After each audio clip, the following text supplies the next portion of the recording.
एक मुंडे भेसळयुक्तसाठी लढत आहे महाराष्ट्रात, तुकाराम मुंडे, आणि दुसरे मुंडे प्रदूषणसाठी लढले पाहिजे ह्या अपेक्षा आहे.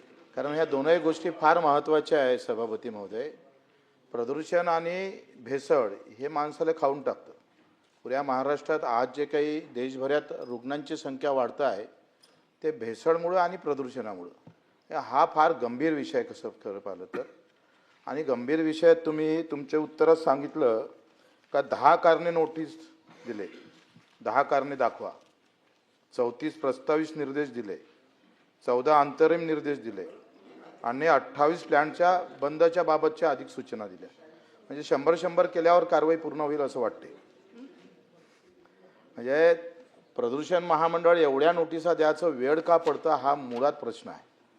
म्हणजे 34 10 कारणे नोटीस, आपण जास्तीत जास्त 1 किंवा 2 कारणे दाखवा नोटीस देतोय, पण 34 जर आपल्याला वेळ द्यायचा असेल तर प्रदूषण महामंडळाचं काही जरब आहे का नाही आहे.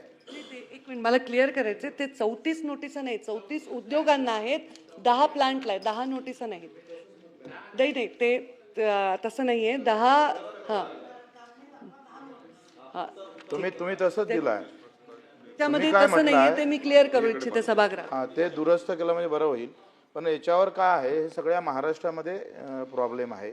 सगळ्या इकडे जसं चंद्रपूरला जाण तर कोळशाचा प्रॉब्लेम येतं त्या भागात सगळं, त्याच्यामुळे प्रदूषण वाढतं आणि भोगा लागतं ते सामान्य माणसाला. तुम्ही आम्ही एसीच्या गाडीत जातो, काच बंद असते, शुद्ध हवा असतं किंवा आमची थोडीशी कॅपॅसिटी बरी असते, पण गरीब माणसाची ते नसतं आणि ह्या गरिबावर होणारे परिणाम जास्त आहे. याचे परिणाम तुमच्या आमच्यावर फार नंतर होईल, पण गरिबावर जास्त होते. त्याच्यासाठी राखीव निधी ठेवला पाहिजे.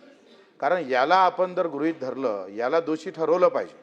आता तुम्ही स्पष्ट म्हटलं आहे का यांच्यामुळे प्रदूषण झालेलं आहे, रुग्णसंख्येमध्ये वाढ झालेली आहे, मग त्याच्यातून जसं आपण बांधकाम कामगाराचा काही निधी ठेवतो आणि बांधकाम कामगाराला मदत देतोय, तसं या सगळ्या कंपनीकडून असा एखादी कर आकारणी, आरोग्य कर आकारणी आकारून ते प्रदूषण होऊ नये याच्यासाठी केलंच पाहिजे. पण झालं असेल तर त्याच्यातून काही वसूल करून त्या रुग्णांना काही मदत करता येईल का ज्याच्यामुळे स्पेसिफिक हे सगळं आजार होतोय प्रदूषणामुळे. आता काही बऱ्याच ठिकाणी आम्ही नाशिक भागात गेलोय, अधिक काही भागात पूर्ण शेतीच्या शेती बेकार झालेल्या आणि त्या कंपनीनं काही पैसे दिले नाही शेतकऱ्याला, एक खडकू पण देत नाही आहे.